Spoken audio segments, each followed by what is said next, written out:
So the Mi-24 SuperHind was the most dominating helicopter in the game for almost a year now. However, over the recent weeks, things have unfortunately changed and the overall use of the Mi-24 SuperHind has heavily decreased, which you guys can probably already see in your lobbies. Well, in today's video, guys, I will be going over all of the reasons to why the Mi-24 SuperHind is not as good as it used to be. But anyway, let's just jump right into it. So the recent weeks, what really caught my attention is the fact that the Mi-24 SuperHind has actually lost its first place on Tycoon trade as of the most valuable item in the game, and now the Independence X is leading by over 800 medals. That is the first time that the Mi-24 SuperHind has ever been overthrown. And this really made me question, is the Independence X just a much more valuable item, or is it just better as a whole? Well, I'd say it's definitely going to be both. So the way in which I'm going to be analyzing this vehicle today is for every single weaponry, and I will be going into very heavy detail to the usefulness of everything, because the game is just not that simple anymore, and just looking at the weapons which the SuperHind has doesn't tell you how good the vehicle truly is. So firstly, I'm going to be taking a look at this thing's multi-role missiles, and there are really good reasons to why they're not as good as what they used to be. Firstly, they have made some changes to how the flare system works, because on average most planes will be having 2 to 3 flares, where helicopters will be having 1 to 2. So right here as an example, I'm going to be taking a SuperHind versus a SuperHind. I'm going to be shooting around 2 missiles at it at the start, which you're obviously easily going to be able to flare. That's the minimal amount that you're going to be able to flare. However, after this, you are left with 6 missiles, which you will be able to fire at the SuperHind. Let's take a look if it will be able to kill it, and unfortunately the answer is no. The SuperHind is actually left at around 10% after all of that, which shows that the missiles definitely do not have the power to dominate basically every single vehicle in the game now within all of their 8 missiles. Now with this, if we take a look at its damage against the F-35B, things do also become a lot more interesting. The F-35B here as an example has over 3 flares, so 3 of the missiles on average are going to be useless for the SuperHind, so you're only left with around 5, and what these 5 missiles can perform is around 55% of damage in the F-35B. So the F-35 is left around 40 to 50% on average after all of the missiles were fired. So the SuperHind is not even close to killing it. So when it comes to overall air capabilities, or rather air combat as a whole, this vehicle just really fell off in terms of its missile power, because for one, vehicles have heavily been buffed in terms of health, but for two, the flare changes really made a massive difference, since now you're able to flare a lot more missiles than what you used to be. However, the multi-role missiles do not only suffer when it comes to air combat, they're also not very great against ground vehicles right now, and I'm gonna be showing you guys the exact reason why. An average tank in this game has roughly around 3 active protection system counts, which means that at least 3 of the missiles are going to be useless on the SuperHind, which means that you're left with only 5 of them. However, with this, you obviously also have the smoke, which on average is at least gonna be able to defend at least 1 missile, so in this case, you're gonna be left with around 4. However, if you do manage to use the smoke correctly,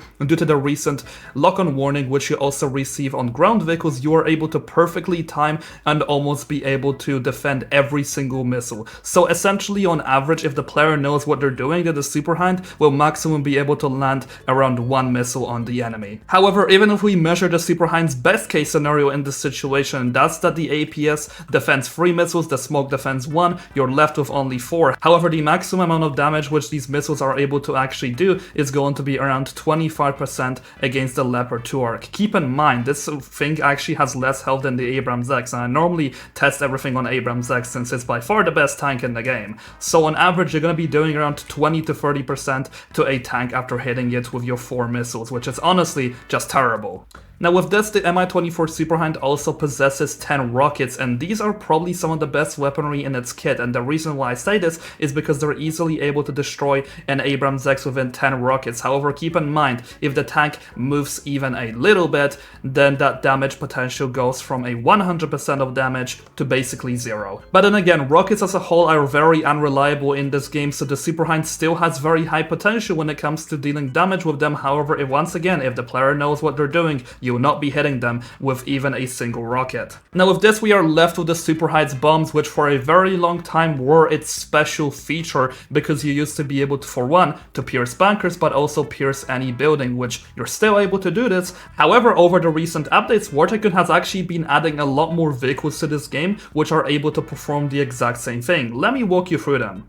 For one, the KA-50 has received bunker buster bombs on its release. Now with this, we also got the B2 Spirit and the B1R Regional. The HIMARS Attackams also wields exactly the same power. And now lastly, we got the Bore class and the Typhoon class, which are also able to pierce bunkers without any issue. So I'm sure you guys probably already see what's going on over here. The SuperHind went from a very unique vehicle with a capability to pierce bunkers, and the only vehicle which was able to match it in this regard used to be the B2 before nerf. However, now we have over 6 vehicles which are able to do that same role, which essentially means that the SuperHind is not unique in this way anymore, and you're not actually going to be using it for this one direct purpose. And now with this, the only thing we have left to decide whether the SuperHind is as good as it used to be is going to be its base stats. So its overall stats in terms of health and speed are actually above average. I'm not going to be complaining about them too much. However, it does have one major flaw, and that's the fact that the SuperHind does have the biggest hitbox out of any helicopter in the game. So it definitely needs that health. However, that isn't the only issue for the SuperHind right now, because it costs over 10 parts to spawn this thing in, which isn't the greatest cost efficiency considering the fact that a vehicle which is probably better than the SuperHind, which is just the standard Hind, it only costs 9 parts and it's able to perform such a better job than the SuperHind in almost every way. And now lastly on the screen, you guys also get to see some advantages and disadvantages which the SuperHind has, and it clearly has way too many problems compared to what it actually had before. But anyways, to end this video off, I do want to actually use the SuperHind a little bit in gameplay to see how it would perform for me personally.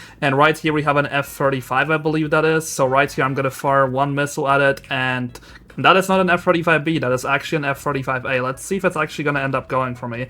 Alright, I managed to hit it a few times. So now his stealth ran out, so I'm gonna proceed to fire a missile at it, and it looks like all of its flares are gone, so I'm just gonna go for all the missiles at the same time now, and I think I should be able to secure myself the kill. Nice. Oh, there's a B2 right there. Alright, well at this point it's just me having to mow it down with the cannon. It's gonna take a little bit of time though, because that's just what the B2 is all about. This thing has like over 3,000 health whenever you max out its health stats, so killing this thing might take a little bit. Okay, never mind, he ended up crushing, and this guy is actually getting an F-35B, which is really bad for me, but I should be able to get him if I get in the right spot. Alright, starting off with one missile, which he was able to flare, unfortunately. Okay, for some reason this guy is actually flaring way too much, so in this case, he doesn't actually have any flares right now, I believe. Never mind, he does, but now I don't think he has anything left, so I'm gonna fire a few missiles at him, and unfortunately he is still not dead. I'm gonna try to do a few more, and there's also another vehicle coming at me. Oh, that is kind of bad.